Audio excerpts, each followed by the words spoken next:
Ladies and gentlemen, we're very pleased to welcome once again to the Autosport main stage the team boss of the World Championship winning team, Red Bull Racing. Please put your hands together for Christian Horner.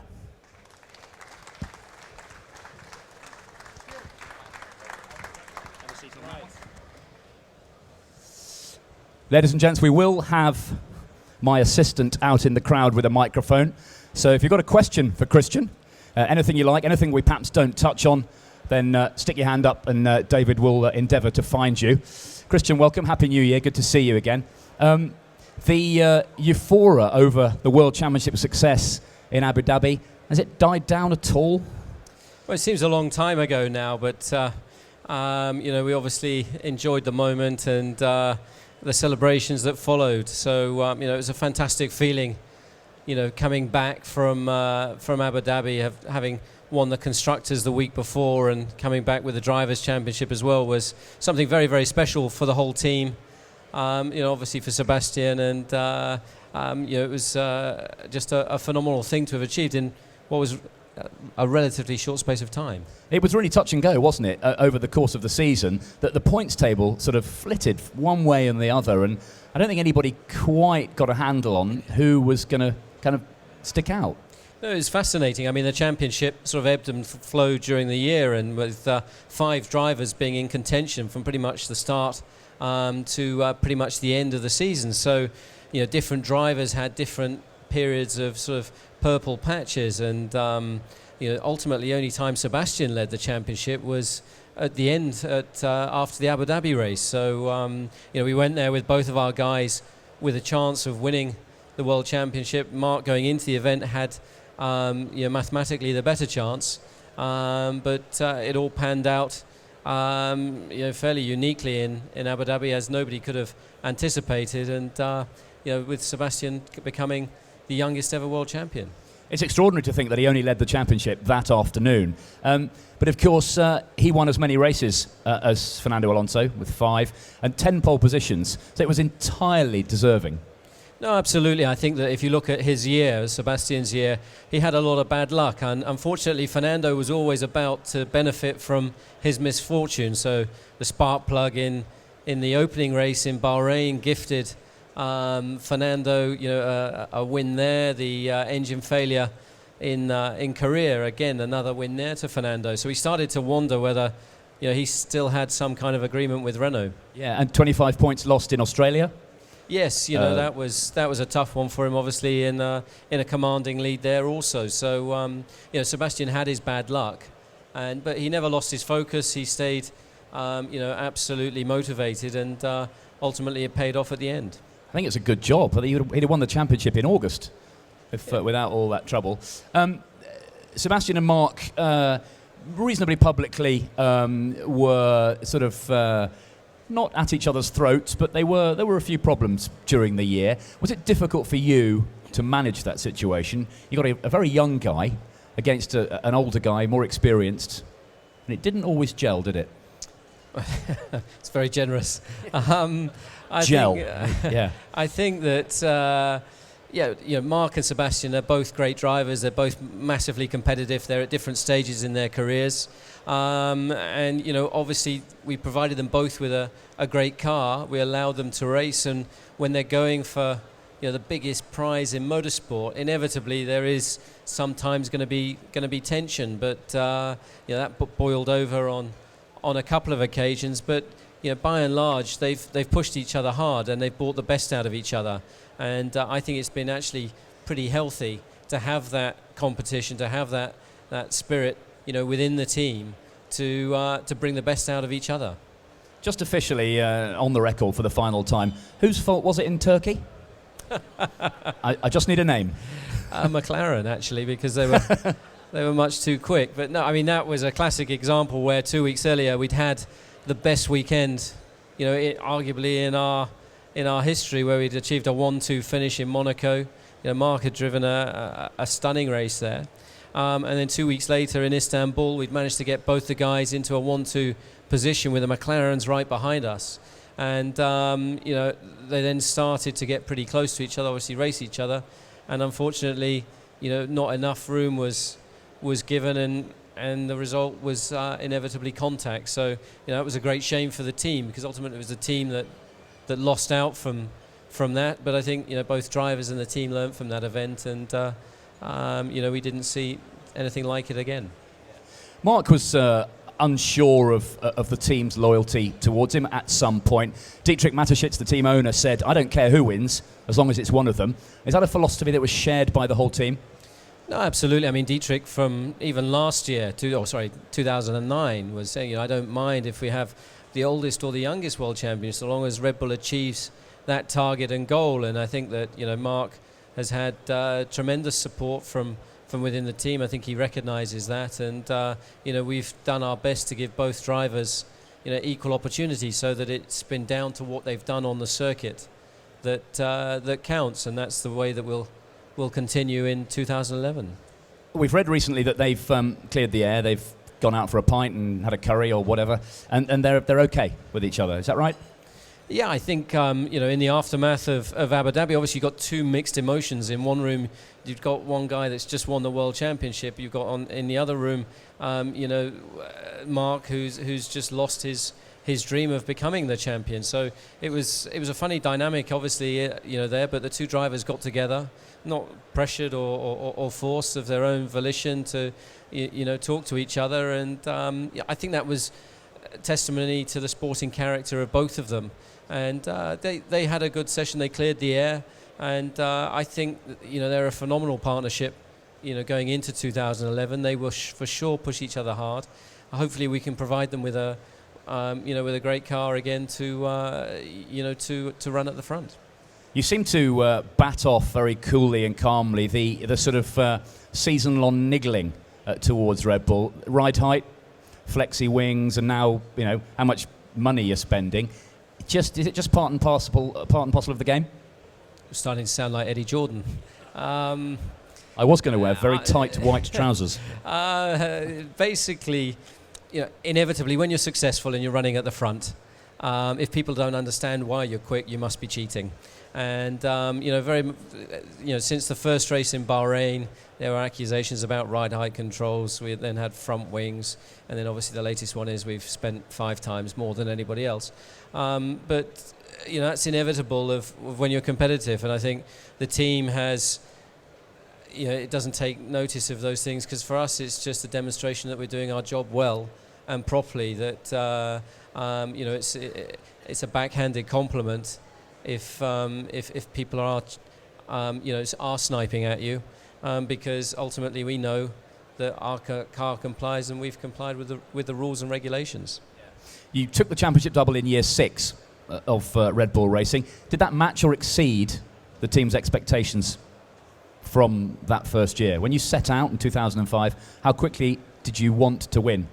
Well, we had a target to win in as short a time as possible, and when Red Bull bought what was Jaguar Racing, it was a team that had pockets of talent in it, but it had so many changes in management and direction that it needed a bit of time to bring the thing together, to bring in key personnel, and obviously Adrian was a key recruitment, bringing him into the team at the beginning of 2006. And then, to gel the whole thing, get all the departments working cohesively together as a single unit and as a team, and generate the kind of spirit that we see today. They were all key factors, and there was never a timescale other than that we wanted to do it as quickly as we could. We achieved becoming race winners within 5 years. We won the championship, or both championships, within 6. And that's obviously a huge amount of hard work and effort from every single member of the team has gone into achieving that. Adrian Newey is too modest to admit it, but he, again, made a huge difference, made a massive contribution. Somebody recently said Adrian Newey is the only man in Formula One who makes that crucial difference. He did it at Williams, he did it at McLaren, now he's done it at Red Bull Racing. What's the secret? Martin Whitmarsh is gone now, so you can tell me what it is. Adrian is a unique character. He's in many ways an engineering dinosaur, because he still stands at the drawing board. He pencil draws a lot of surfaces on the car. He's an inspirational leader of the technical group, and he has the foresight and vision. And obviously he's achieved success at Williams, he's achieved it at McLaren, and the appeal to him joining Red Bull, when I convinced him to come on board, was to get involved in something at the beginning that he could really put his footprint on, from something from scratch. And together we've built the team up with tremendous support from Dietrich Mateschitz. And Adrian's like the conductor of an orchestra, and obviously within an orchestra you've got to have all elements there to perform, and Adrian's supported with a fantastic team of Peter Padromo heading aerodynamics, and Rob Marshall the design office, and so on, and basically we built a great group which he leads very, very, very effectively. And he's still got the desire, passion and hunger, despite having won what is, I think, 7 drivers and constructors world championships and over 115 races. I think the one last year actually possibly meant more to him than any of those others. He's obviously back in Milton Keynes, beavering away on RB7. What can you tell us about the car and when we're likely to see it? The car's coming along very well. Obviously, it's a very busy time of year. In Formula One, I think all the factories are working tremendously hard. The team put in a massive effort over the Christmas break. We heard that McLaren are launching at the second test, so we decided to go one earlier. So the plan is to be in Valencia at the first test. But it's a big new challenge this year. You've got new tyres, Pirelli tyres coming in. Back into Formula One is the same for everybody, but it's going to be very different. The double diffuser is gone. KERS has been reintroduced. We've got a movable rear wing, so a lot more for the driver, a few more technical challenges. So it's going to be fascinating to see during the early tests, who looks where. My memory is playing tricks with me again. Did you run KERS in 2009? We never actually raced it. We ran a Renault system in pre-season testing, but we didn't feel it earned its place on the car as adding performance, so it never actually raced. The minimum weight's gone up, hasn't it, from 605 to 640. Does that mean KERS is more easily integrated into the design? It earns its place much more validly now with the increase in weight limit. However, the other challenges are without refueling, the chassis tend to be a bit bigger to accommodate the bigger fuel cell. There's extra, obviously, safety measures which have added weight to all of the cars. So, for the bigger drivers, weight is still tight. But obviously, this year as well, we have a prescribed or a defined window of weight distribution. So it's KERS, I would think, will play a more valid role than it did in 2009. I was talking to Pat Simmons earlier about some of the innovations coming in 2011, and then, of course, the big ones in 2013 with the new engines. We couldn't quite work out between us why KERS was dropped. It was introduced, first of all, at great expense, and it was dropped after a year, and now it's back. It's a very interesting question. I think KERS is an interesting topic. It's an interesting engineering challenge.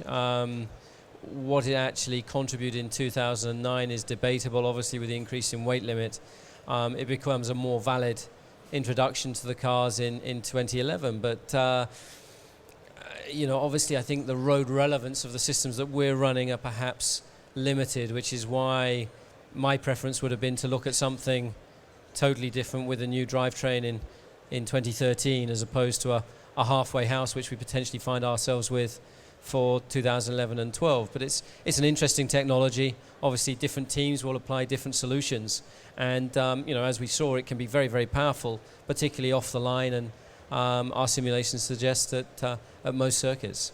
Adjustable rear wings as well, of course, with a sort of FIA sort of office-controlled light on the dashboard when they've decided they want you to overtake somebody.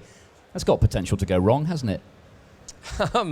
Yes, it's going to be fascinating because it's potentially fraught with potential disputes. Put my light on. As to will the Ferrari light come on earlier than anybody else's? But I doubt that very much. But it's for sure it will help with overtaking. Hopefully, it won't be too artificial. In that you'll be waiting to the last lap and want to be in, the car behind. But I don't think it'll have that effect. I think that it will have an effect. There's a lot more for the driver to be doing now. Obviously, he's got KERS, he's got a movable rear wing, together with all the other bits and pieces that he's busily involved with. So it's going to be fascinating. It's going to be a challenge for the drivers, a challenge for the engineers, and hopefully we'll produce some great racing. I think 2010 was a stellar season in Formula One, provided some great racing, and I think all the ingredients are there again for another fantastic year in 2011.